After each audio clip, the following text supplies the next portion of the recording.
Hey there. Ready to dive into the world of Kotlin? You've given us quite the stack of Kotlin documentation. Looks like you're getting serious about this programming language. It is pretty impressive. Don't worry, we're here to help you make sense of it all. Yeah. We've got excerpts from the official Kotlin reference, bits about Kotlin for data analysis, even some competitive programming stuff. Clearly, you want a full L picture. Our goal today is to pull out the most interesting, maybe even surprising things about Kotlin, so you come away feeling like a Kotlin connoisseur. Think of this as your cheat sheet to impressing fellow developers. I like it. So all this talk about Kotlin improving on Java, Right. but where do they actually differ? Well, Kotlin was designed to address frustrations that developers often have with Java. Okay. Things like verbosity and null pointer exceptions. Yeah. But here's the key. Kotlin is fully interoperable with Java. Okay. You can use existing Java libraries and frameworks, which is music to the ears of companies with tons of legacy Java code. So it's like a smoother, safer version of Java. Yeah, smoother is a great way to put it. But what does each language offer Right. that the other doesn't? Are there any situations where you choose one over the other? Well, Kotlin's null safety, for example, is built into the language, so that drastically reduces the risk of those dreaded null pointer crashes. Right. As for when you choose one over the other, well, it often depends on the project. Okay. If you need to squeeze every ounce of performance out of your code, Java might have a slight edge. Interesting. But if you prioritize developer productivity and writing code that's easy to maintain, Kotlin often wins out. That makes a lot of sense. Less time debugging, more time building cool stuff. Exactly. Now, there's this whole section on Kotlin's new memory manager, claiming it's revolutionizing multi-platform development. Yeah. Can you break that down for us? This is where things get exciting. Yeah. Traditionally, sharing objects between different threads in Kotlin native, the part of Kotlin designed for building native applications, has been quite restricted. But the new memory manager throws those restrictions out the window. Really? It allows for seamless sharing of data structures between threads, which was a major bottleneck before. Imagine building an app that runs smoothly on different platforms, sharing data effortlessly between different parts of the application. Wow. That's the power of this new memory manager. Okay. Less restrictions, more possibilities. Exactly. Starting to see why you're so excited about this. But speaking of details, you've flagged some specific changes in recent Kotlin versions. Is this the kind of stuff developers really need to sweat over? Absolutely. Yeah. Staying up to date on these seemingly small changes can save you a ton of headaches down the road. Okay. Take the duration API, for example. Its output format was changed in recent versions. This might seem trivial, but it can break your code if you're not careful. Wow. Or consider the removal of the class path property in the Kotlin Gradle plugin. Okay. This simplifies the way you manage your project's dependencies, ultimately leading to more efficient builds. So it's like knowing the secret handshake to get into the cool Kotlin club. Oh, I bet. But let's shift gears a bit. You've included quite a bit on data analysis with Kotlin. Yeah. Is Kotlin venturing beyond Android app development? It most definitely is. Yeah. We're seeing Kotlin pop up in all sorts of places. Data science, web development, server-side applications, you name it. Wow. You specifically highlighted Kotlin Data Frame and Candy, which are powerful tools for working with data. Yeah. Think of Kotlin Data Frame as a way to manipulate and analyze large data sets, Okay. like sifting through customer data to find trends. Candy, on the other hand, helps you visualize that data, Okay. creating beautiful charts and graphs that tell a story. And there's that example about analyzing actor data to find the most common first names. It's like, look what I can do with just a few lines of Kotlin code. Right. It's pretty impressive. And that's what makes Kotlin so compelling. Yeah. It allows you to write concise, expressive code that can tackle complex tasks. You can uncover hidden patterns in your data, gain insights, make informed decisions, all with the elegance and efficiency that Kotlin brings to the table. But data analysis isn't the only area where Kotlin is making waves. Right. You also included some material on competitive programming. Yes. That's where things get really interesting. I agree. Using Kotlin's elegance to solve those brain-bending coding challenges, that's what pushes developers to their limits. Right. But is Kotlin really a good fit for this kind of intense coding environment? You might be surprised, but Kotlin is gaining traction in competitive programming.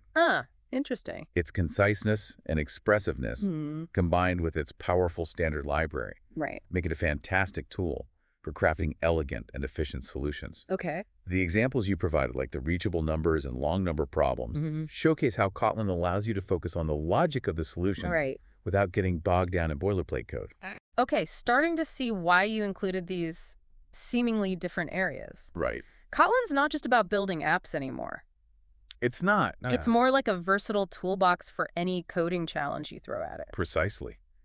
And what's fascinating is how all these different pieces fit together to paint a picture of Kotlin as a language that's both powerful and adaptable. Yeah. But before we get ahead of ourselves, Okay. let's take a quick breather and let everything we've covered so far sink in. Definitely need a moment to process all this Kotlin goodness. I bet. But don't worry, we'll be back soon to uncover even more fascinating Kotlin factoids in part 2. Looking forward to it. Welcome back. Ready to delve deeper into the world of Kotlin? Absolutely. I'm particularly curious about the section on core programming concepts. Right. Things like unsigned integers, collections, scope functions. Yeah. It seems pretty fundamental. It is. But honestly, I don't fully grasp the practical implications. Well, these core concepts are the building blocks for any Kotlin developer. Understanding them is crucial for writing efficient and effective code. Okay, so unsigned integers. Yeah. Why would a Kotlin developer care about those? It sounds like something only hardcore math enthusiasts would get excited about. Well, while I might be a bit of a math enthusiast myself, Okay. unsigned integers have very practical applications in programming. Okay. Think about it. Data like memory addresses or image pixel values, they're always positive. Right. Using unsigned integers to represent this kind of data can be more efficient Okay. because you're not wasting bits on a sign that you don't need. Kotlin provides excellent support for unsigned integer types, allowing developers to optimize their code for these specific scenarios. Interesting. So it's not just about theoretical math concepts. Right. It's about squeezing out that extra bit of performance when it matters. Exactly. What about collections? Every programming language has those, right? What makes Kotlin's approach special? You're right. Collections are a staple in programming. But Kotlin's approach stands out because it emphasizes immutability in functional programming. Kotlin encourages you to use read-only collections whenever possible. This means that once a collection is created, its contents cannot be changed. Okay. This might seem restrictive, Yeah. but it actually makes your code more predictable and less prone to errors caused by accidental modifications. Okay, so immutability helps prevent those, oops, I didn't mean to change that moments. Exactly. But what's this about functional programming with collections? So Kotlin offers a rich set of functional operators for working with collections. Okay. These operators, like map, filter, and reduce, allow you to perform complex transformations on collections Right. in a concise and readable way. Okay. For example, imagine you have a list of numbers, Yeah. and you want to calculate the sum of all the even numbers in that list. Okay. With Kotlin's functional operators, you could achieve this in a single line of code, Really? filtering the list for even numbers and then summing them up. Wow, these functional operators sound a bit like what we saw with the competitive programming examples. Yeah, there is a connection there. Using elegant code to solve problems efficiently. Absolutely. Kotlin's functional approach promotes writing code that is both efficient and easy to understand. Okay. It's all about expressing your intent clearly and concisely, whether you're tackling complex algorithms or simply manipulating data. Okay, starting to see how these pieces fit together. Yeah. But there's another term that caught my eye. Okay. Scope functions. Right. What are those all about, and why should I care? Scope functions are a powerful feature in Kotlin Okay. that allow you to execute a block of code within the context of an object. Imagine you're working with a string and need to perform a series of operations on it. Yeah? Instead of repeatedly referencing the string variable, Right. you can use a scope function, like to execute the code block, within the context of that string. Okay. This makes your code more concise and readable, as you don't have to clutter it with repetitive references. Can you give me a more concrete example? I'm a big fan of concrete examples. Sure. Let's say you have a customer object, Okay. and you want to update their address and send them a confirmation email. Right. Instead of writing multiple lines of code to access the customer object's properties and methods, Okay. you can use the apply scope function. Yeah. This allows you to access those properties and methods directly within the scope of the function, resulting in cleaner and more expressive code. So scope functions are like a shorthand way to interact with objects and perform actions on them, Right. making the code more elegant and efficient, Yeah. sensing a recurring theme here. Exactly. And this brings us back to Kotlin's commitment to improving upon Java. Yeah. Null safety, conciseness, functional programming with collections, scope functions. Mm-hmm. All of these address common pain points in Java development. Okay. Kotlin takes the best aspects of Java and elevates them to a whole new level. It's like Kotlin took a good look at Java and thought, we can do better than this. Like that. But there's one aspect we haven't fully explored yet. Okay. Kotlin's push into multi-platform development. Yes. This seems like a game changer. It absolutely is. So Kotlin is no longer confined to the world of Android apps. Not anymore, no. Its multi-platform capabilities allow you to write code that can be shared across a wide range of platforms. Exactly. Android, iOS, web, even native desktop applications. Yeah. Mm-hmm. This means you can build core logic once and then deploy it on multiple platforms, Right. saving time, effort, and reducing code duplication. Wait, so I could potentially write some business logic in Kotlin and use it to build an app that runs on my phone, my laptop, and my website. That's the idea. Kotlin multi-platform allows you to tap into this exciting world of cross-platform development. That's pretty mind-blowing. It is. But how does it actually work? Different platforms have different APIs and ways of doing things, right? Right. How does Kotlin handle that? That's where Kotlin's clever expectactual mechanism comes in. Okay. Let's say you need to access platform-specific functionality, like reading a file from the file system. Yeah. The way you do this on Android is different from how you do it on iOS or the web. Right. Kotlin lets you define a common API for this functionality using the expect keyword. Okay. This is like saying, we expect this functionality to be available on all platforms. Then, for each specific platform, you provide the actual implementation using the actual keyword. So it's like having a blueprint for the functionality and then filling in the details for each platform individually. Exactly. That's pretty ingenious. It is. It's a powerful way to leverage Kotlin's cross-platform capabilities while still accommodating the unique requirements of each platform. Kotlin is starting to sound like the ultimate coding Swiss Army knife. It's versatile, efficient. It is. And it seems to solve so many of the challenges developers face. It really does. But I'm sure it's not without its quirks, right? Well, you're right. No language is perfect. Yeah. Kotlin has its own set of nuances and complexities. Right.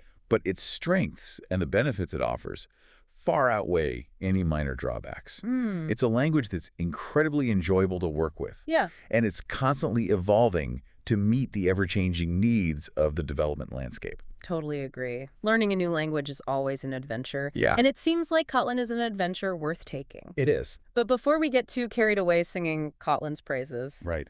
let's shift our focus to another crucial aspect of its success. Oh. Its vibrant and supportive community. Ah, yes. Communities are essential. They're the lifeblood of any programming language. Absolutely. That's where the real learning and collaboration happens. It is. I bet there's a ton of resources and support available for Kotlin developers. You bet.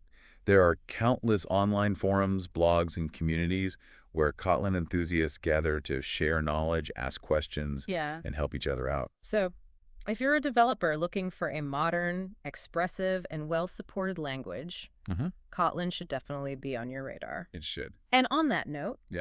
I think it's time for us to take a short break. Sounds good to me. We'll be back soon to wrap things up in the final part of our Kotlin deep dive. Looking forward to it. All right, we're back for the final stretch of our Kotlin deep dive.